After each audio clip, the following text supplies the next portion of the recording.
পানিবন্দী হয়ে গেছে, কৃষি জমি ফসল নষ্ট হইতেছে, অথচ তারা চেয়ারে নেই। এই ভাই আপনারা দেখেন, এই যে পাম্প বন্ধ, এই যে চেয়ার খালি, কোনো লোক নাই, এই যে পাম্প বন্ধ, ক্রিকেটের পাম্প বন্ধ, লোক নাই। দেখছেন আপনারা, লোক নাই, কোনো লোক নাই। এই যে দেখেন কোনোটাই বন্ধ আপনারা, ঠিক আছে? আপনারা দেখেন কোনোটা চলে, একটাও চলে না, একটা মিটারে চলে না, একটা ইয়ে নামায় নেই, আর সব বন্ধ করেছে, পাম্প বন্ধ হয়ে গেলে লোকও নেই। দেখছেন প্রশাসন নাই কেন?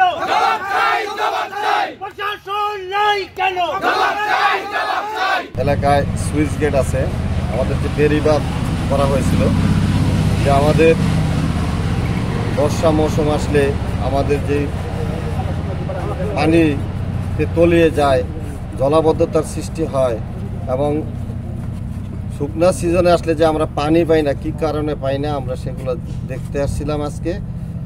আমাদের প্রায় 3000 3500 মানুষ পানিবন্দী হয়ে আছে, জলাবদ্ধতায় তারা আছে, তাদের কৃষি জমি সমস্ত পানিতে তলিয়ে আছে, আর কৃষিপণ্য তারা ক্ষতিগ্রস্ত হচ্ছে, প্লাস হলো রাস্তাঘাটের উপরে পানি চলে গেছে, রাস্তাঘাট ক্ষতিগ্রস্ত হচ্ছে। আসলে সার্বিক পরিস্থিতিটা খুব ভয়াবহ। এখানে আমরা যেটার জন্য আসছি সেটা হলো যে এই পানিটা দ্রুত নিষ্কাশনের ব্যবস্থা করার জন্য আমাদের জাতীয় গ্রিডের বিদ্যুৎ অফিসে কথা বললাম, তারা জাতীয় গ্রিডের একটু সমস্যা দেখাইছেন, এখন বিদ্যুৎ দিচ্ছেন, সার্বক্ষণিক বিদ্যুৎ থাকবে আশা করি ইনশাল্লাহ।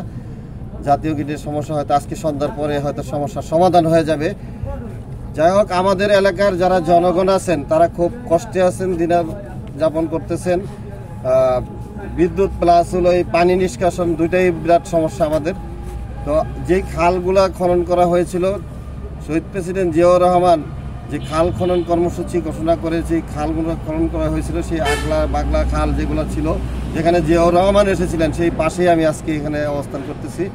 তো এই খালের যে পরিস্থিতি দেখলাম, যতই পানি টানতেছেন খালের মানে মাটি ভরাট হয়ে চতুর্দিক দিয়ে বিভিন্ন কারণে মানুষ মাটি বালু ফেলে প্রায় জায়গাতেই দেখা যাচ্ছে যে খালগুলা বন্ধ হয়ে আছে, যার ফলে পানি নিষ্কাশন সমস্যা হচ্ছে। তো আমরা কর্তৃপক্ষের দৃষ্টি আকর্ষণ করব, পানি উন্নয়ন বোর্ডের যে দ্রুত সময়ের ভিতরে এই খালগুলো যেগুলা একদম ভরাট হয়ে আছে সেগুলা যেন খনন করে দ্রুত পানি নিষ্কাশনের ব্যবস্থা করা হয়।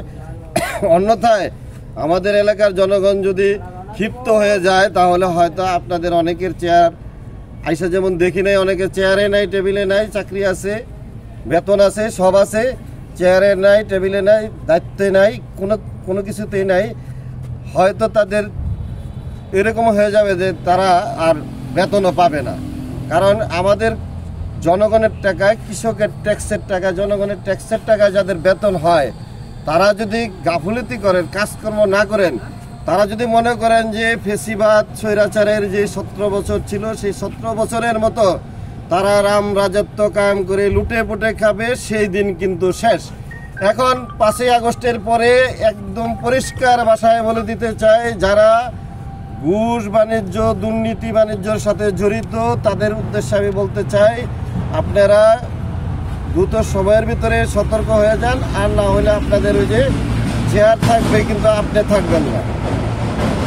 আপনি যদি চাকরিতে করতে চান, দেশে মানুষের সেবা করতে চান, এই সমস্ত প্রতিষ্ঠানগুলো হলো মানুষের সেবামূলক প্রতিষ্ঠান। এই যে পানি উন্নয়ন বোর্ডের যে সুইচ গেটটা আছে, সেই গেট দিয়ে যদি পানি ঠিক মতো আপনারা নিষ্কাশনের ব্যবস্থা না করেন, তাহলে কিন্তু জনগণ ক্ষিপ্ত হয়ে গেলে আমাদের কোনো কিছু করার থাকবে না। যাই হোক, আমি কর্তৃপক্ষকে বলবো দ্রুত সময়ের ভিতরে এই পানি কিভাবে নিষ্কাশন করা যায়, আপনারা আপনাদের উপরস্থ কর্মকর্তা কর্মচারীদের সাথে কথা বলেন, এবং আমাদের সহযোগিতা লাগলে প্রয়োজনে আমরা সহযোগিতা করতে সর্বান্তক প্রস্তুত আছি। যে কোনো সময় আমাদের বলবেন, আমরা সহযোগিতা করব।